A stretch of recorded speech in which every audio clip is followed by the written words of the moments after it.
Welcome back to our second episode of our Heal Your Lifestyle podcast, Mental Health for the Young People. Please remember to follow us on our 8 Treasures Facebook and subscribe to our 8 Treasures YouTube. And if you have a question, you may send us a message and our team of experts will answer your query. Our guest today is a beautiful person, both inside and out. She hails originally from Sarawak and has completed her study from University of Wollongong, Australia, and have also lived in Singapore for a few years. She started her career in the finance department of a Japanese oil and gas company in Kuala Lumpur. She is currently serving happily as one of the administrative staff in Malaysia Union Mission. She has a gorgeous smile, and people around her are warmed by her presence. But behind the smile is a story of resilience, faith, and grace. Let us welcome in our podcast today, Miss Charlene Den. Hi, Sha. Can I call you Sha? Yes, please. Welcome to our podcast. I'm so happy that you could join us. I'm really happy to be here. In my introduction earlier, I said you have a warmest smile, and that is actually very true. But behind that smile is a story of such an amazing story of grace, I would say. And I'm just so happy that you are willing. I know it was difficult. I know it took you some time to really think over it. But here you are, and you are ready to share your story that will help many young people. I'm very sure of that. So we're talking about mental health issues, and there are many facets of it. And one of it is one thing that you have gone through. I'm not going to tell what it is, but I'm just going to ask you, can you describe what happened when you felt that something is not right in you mentally? I think the first one that I get to experience was negative thoughts. Mm-hmm. At that time, I used to tell myself that, oh, you're just lazy. You're not doing anything productive. What have you achieved in life? I was so focused on the achievement that was not happening. I had goals for myself. I have plans for myself. Mm-hmm. And I had so much focus on that and why those goals and those achievements was not fulfilled. Mm-hmm. And I found myself spending 12 to about 16 hours a day just sleeping. And so I called myself lazy. For a very long time, I said, you're just lazy. There were also days I was in my room alone, and it came to a point where it reached the stage of self-neglect. I could go on without food for 3 days. I did not shower for 3 days. Yes, there were times when it got to that point, and I didn't know that at that time that was what depression is like. Yeah, I had no clue. Depression was never in my dictionary. Right. My life was just about trying to reach goals, trying to achieve things for myself, trying to get to a certain point of success and even wealth. So I had goals for myself. I wanted to get a corporate job by the age of 23. I was going to start building my portfolio of yes. properties, by the time before I turned 30. So that was the goal. Wow. So when I went through this thing, yes, I labeled myself as being lazy. But here's the funny thing. When I was out with friends, I was on high energy all the time. People think that I was extroverted. I was very active in our public campus ministry. Right. We have an Adventist club, so our main task is always to reach out to secular students on campus. So I was very active involving in reaching out to these students, planning social activities. I was always leading out in group assignments, projects. There was always something for me to do outside. And during the holidays when there are no classes, I was always out with my friends on the beach. We were having so much fun every day. No one would have thought that I was going through that. Even I myself did not realize that I was going through that. But the moment I got home, I would just retreat. I would just withdraw from all my friends. Right. My friends would try to reach out to me. My family would try to reach out to me, and they couldn't. So I had a moment of very high energy days and very low energy days. Right. Yes. And this was at the peak of your youth. Yes. And you were experiencing this double Yes. emotions. Outside, you seem very happy-go-lucky and enjoying life. But when you are alone, you are experiencing that. And how long did all these symptoms last until you feel like this really not right, something is not right with me? I don't really remember because a lot of those days my memories were already blurry. I don't really remember, but I would say for about 6 to 8 months, yeah. I didn't know that that was what depression is, but there were a few trigger points that made me realize, you know what, I need to do something about this. I need to get my life together. Right. So there was one time I had a long conversation with a very good friend of mine. We were not studying together, but we were living in the same student house together. I was in Australia at that time. She's a really good friend of mine. But when she had to further her studies to another part of Australia, so we were still contacting each other. And she would listen to all my rants, like almost every night. And then at one point she said to me, you know what, Charlene? I don't want to hear this anymore. I'm really fed up. Like, why are you being so negative? Like, you need to get your life together. And she would tell me all the good things that she sees in me. Like, you know what, Charlene, you have this, you have that. You are a very good person. Why are you talking about yourself that way? Why is your outlook on life very negative?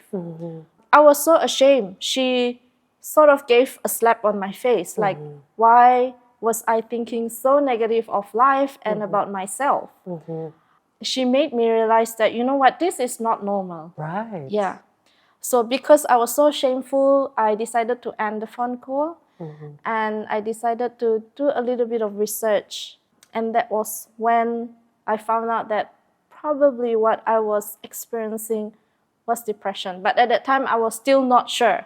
Because like I said, the word depression never existed in my books. Yes. I decided to find out more about depression. And then there are days when I do not even sleep the whole night, and then I would sleep during the day. Because during the night is when I felt like no one will be watching me. Right. During the day, I feel judged, although probably no one's judging me. It's just all in my thoughts. Right. Yeah. So during the night, I would be very active. This is when I would catch up on assignments. I would try to do more research on depression. That's when I found out. Yeah. So even when your friend was telling you, why are you feeling so negative? You are this, you are that, giving you all the positive feedback, we call it. How did you feel when she was giving you all positive feedback? I think I have to agree with her that, in fact, I had a really good life, but I was still feeling very depressed. I have to agree. So that was what triggered me to find out what depression is all about. Okay. Yeah. So what did you do to seek help? Can you take us through that process? How you found out someone to help you? Were there any medications when you found out? On campus, we have a clinic. So that clinic has a normal clinic, a medical clinic. We also have mental health services. So I had the advantage. I know not many students out there do not have such service on their campus. But my campus was equipped with mental health services. Right. So I decided to go and seek help, and it's free for students. So they are professional psychologists. They have a team of professional psychologists, and I went to see them. And that's when I decided, you know what, it is time. But that first step I took, that decision to make that decision, that was not easy. Took me a while, probably about few weeks before I had the courage. Right. Because I do not know how the session would end up. And every step that I made at that time, it felt very heavy. So just to give you a bit of a perspective, I was living about 800 meters from campus. So I usually walk to class every day. Every step that I make, my body felt so heavy. Right.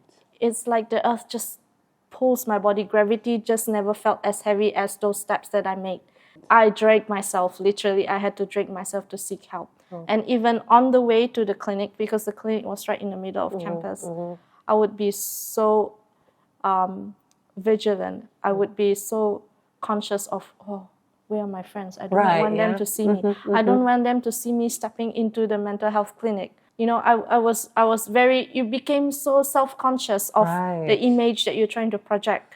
So it was not easy. Wow. I was avoiding from friends at the same time. I did not want them to know what I was going through. Of course. This is the stigma that you're feeling. Yes. The fear of being stigmatized, that this person, so good on the outside, but, you know, here she is seeking for a mental health. So what eventually moved you to really seek professional help? Because I was just tired of living life that way. Okay. I was very, very tired. And I told myself, I need to get my life together. It was hard, but I needed it. Yes. Right. So you were doing your own research Yes. about the depression. Yes. Did it tie up with your diagnosis? I believe so. I believe so. Now, what I understand is that psychologists, correct me if I'm wrong, psychologists cannot give proper diagnosis. Only psychiatrists could give proper diagnosis. But they told me, my psychologist told me, that although they could not give me a diagnosis, unlike a psychiatrist, they recognize that it is the symptoms that I'm showing is in fact depression. And did you seek for a clinical diagnosis after that? Yes, I did. It took me a few years later because I told my psychologist that I strongly do not believe in medication. I was not feeling very optimistic about getting prescription drugs. Right. During research also, I found out that a lot of medication, it's more of a trial and error to find the right medication. Medication A may not work, you have to switch to medication B and medication C. So there's effects of that along the way. Right. So I was very afraid that it would affect my brain chemical. But I recognize that it is still very useful for certain cases, very extreme cases. I do not 100% dismiss the function of medication. But you just chose Yes. not to go for it. Yes. What did the psychiatrist say when you tell her? In fact, the funny thing was that I went to a psychiatrist only once. Okay. And then she heard my story for like 1 whole hour. She gave me a proper diagnosis. And then she said, come back again. The next session, we'll get a blood test. And then we'll prescribe you with the right medication. I never went back because of fear. Oh, wow. Yes. So I rely heavily on my psychologist, on life coaching instead. Okay, so you went a totally different path. Yes. Instead of being medicated. Yes. How was it? How was the journey like? The first thing that you need to make big change in your life is adopt a structured lifestyle. Right. That would beat everything else. First thing in the morning when you wake up, make your bed, draw your curtains, let it open, let the sunlight in. You need sunlight for very high serotonin level. So serotonin is your happy hormones, right? You need that in your life to get going. Now once you have achieved that, you can walk to your bathroom, take a shower, clean yourself up. Because when you start your day with your first achievement, your little achievement of making your bed, drawing your curtains open, and then take your shower, you would feel very rewarding. Yeah. You would feel very empowered to do more for the next few hours in your day. So that was the first step I had to take. Right. Yes. How long was that process of building the little things? It didn't take me long because those little things happen in the home. So I don't feel judged when I'm doing that. Yeah. Yeah. Now, if someone were to say, just get out, take a walk, now that would be even harder because you feel like, oh, now I'm taking my mask off. It'll be harder. So start at home, start small. You can start organizing your Drawers? wardrobe, your drawers, your kitchen probably. Start small at home. Those little achievements that you made at home will really make a difference. Right. Yeah, and then from there you can, for the next few weeks, you will probably find yourself going out for walks, saying hi to your neighbors. So you were setting small goals for yourself, Yes. and you were doing that every day. Yes. What other lifestyle changes did you have to deliberately make in order to change your thinking, your thought process? Probably stay hydrated and have very healthy diet. Right. Yeah, cut the carbs possible. I love carbs myself. I have lived overseas for so long in Australia, but I'm still Asian at heart when it comes to food. So I cannot live away from my rice. I love rice, but I need to learn to stay away and reduce my rice. Yeah, not to rely too much on rice. So because rice sometimes makes you feel more sleepy. Yeah. What about triggers of the negative thinking about yourself? Were you able to take note of all those small triggers that will start to make you feel negative and go into the depression? And how did you cope? And how did you manage that? Okay. Those triggers. Depression would usually start out with what you call situational depression. Okay. So I was going through that. The situational depression. Yes. That was the diagnosis of the psychiatrist. Yes, Oh, they told me. Okay. So what they told me is that every one of us would go through situational depression at one point or another in our lives. Yeah. It's just part of life. It could be due to a loss of a loved one. It could be due to financial trouble. For students, it could be due to academic failure. For adults, some are going through midlife crisis or even some problems in their marriage. Right? So situational depression is normal. Everyone would experience it. Now, that would evolve into chemical depression if you did not seek help sooner, Right. or that event, that incident in your life was not addressed sooner. Yes. So I think my depression at that time has evolved into chemical depression. Right. Because for a long time, I left it. I thought I was just being lazy. I did not address the situation. I Yeah. did not seek help sooner. I was too ashamed to seek help, in fact. Right. I was too ashamed to admit that I was depressed. Yes, because that was not me before that. Yeah, my mind was, I need to achieve something in life. I cannot be stuck with this. So what triggered at that time was my academic performance. So for a very long time, I've been a good student. I grew up as a good student.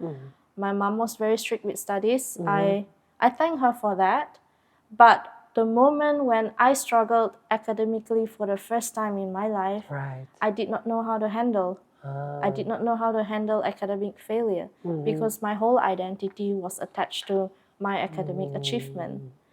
So that was the situational depression that I experienced. Wow. But because I left it unchecked, it has evolved into chemical depression. Right. This is where the chemical in your brains and the Imbalance. happen in your brain and in your body.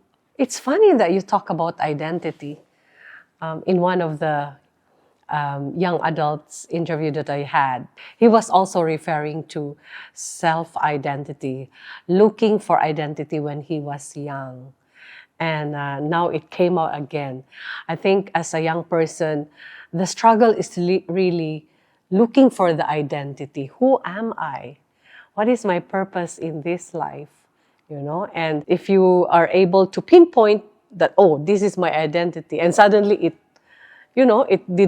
did not go according to your expectation, and that's how you had the situational depression. You had that event in your life. So how did you manage to find your identity?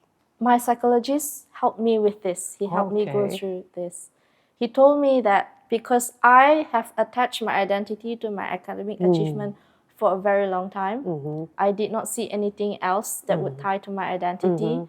So when that academic achievement broke, I broke as well. So I have learned to detach myself from that identity, and I have learned to find other means and other ways to also invest my energy in, invest my time in. So I have learned that in life, we can be anything and anyone we want ourselves to be. We don't have to just tie ourselves to just one type of identity in our life. Right. Yes. How were you able to find that purpose? Okay, so the one thing in life that I have always enjoyed doing was the pursuit of knowledge. So that's why I've always been a good student, because naturally I just enjoy studying. Wow. So I found a lot of comfort in reading so many books. At that time, I drowned myself in books. Maybe that depression was a blessing in disguise because I had more time to read books, as funny as it sounds. But yes, I was reading books. I was doing research on so many things. Everything. I was doing research on even funny things that you would find it funny, like makeup. At one point, I invested so much in makeup. I was trying all sorts of makeup. I was learning the color chart and skin tone of different makeup that would suit different skin tone. So I really invested my time and energy into certain type of hobby makeup. And then I had a phase where I was learning about skincare. So I learned so much about skincare. Yeah. And then at one point also, I learned so much about finance and investment and economics. So I really drowned myself in books, in the pursuit of knowledge. So, having gone through all this experience at such a young age, what was your greatest fear? My greatest fear at that time is, I think my depression was so bad that it got to the point where I was... So much thought has been put into this. Right. But those were the two things that really stop you? Yes. What triggered you to share? What is your reason why you accepted this invitation to share? I think it's because